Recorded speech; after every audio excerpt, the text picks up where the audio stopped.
Did you know that most women don't even understand how their menstrual cycle works? And then they're going into menopause.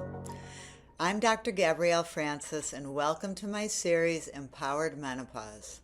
On this episode, we're going to understand how the menstrual cycle works and how we move from perimenopause to menopause.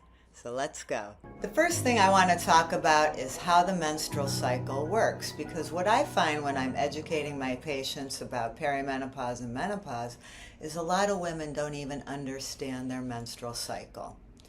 So to start with, we normally, if everything's in balance, have a 28-day cycle.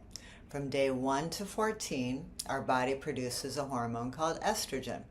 And estrogen builds the uterine lining with the endometrial lining with endometrial cells, okay? Those cells become the lining where a baby would implant. Just before you ovulate, there's a big rise in a hormone called FSH. And FSH signals for the egg to be released from the ovary. The egg gets released from the ovary, and the fallopian tube grabs the egg, pulls the egg in. The egg travels through the fallopian tube. Sperm would come up, and it fertilizes the egg inside of the fallopian tube. Now we have a 4 or 5 day trip of a fertilized egg down to the uterus. Once it makes it to the uterus, the second hormone, progesterone, kicks in. Progesterone, progestation.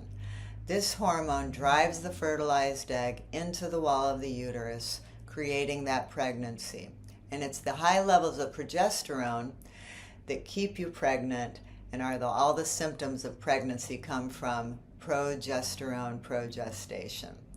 Now, if a fertilization didn't take place and there's no pregnancy, then what happens is on day 28, all the hormones drop, the lining sloughs off, you get your period, and we start counting day 1 again. So every month you ovulate. 1 month you ovulate on the right, 1 month the left, boom, boom, boom, boom. What happens is that menopause is when we used up our last viable egg. So you're born with your total amount of eggs, okay? And menopause is when we use up our last viable egg. And what happens then is that the ovaries actually shut down, okay? And when they shut down, they quit producing estrogen, progesterone, and testosterone. Now, they've always produced 80% of those hormones. 20% of those hormones is coming from the adrenal and the thyroid gland.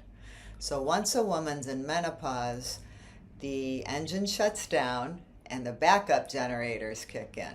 And so in the second phase of her life, the estrogen, progesterone, and testosterone are coming from the thyroid and the adrenals, the backup generator.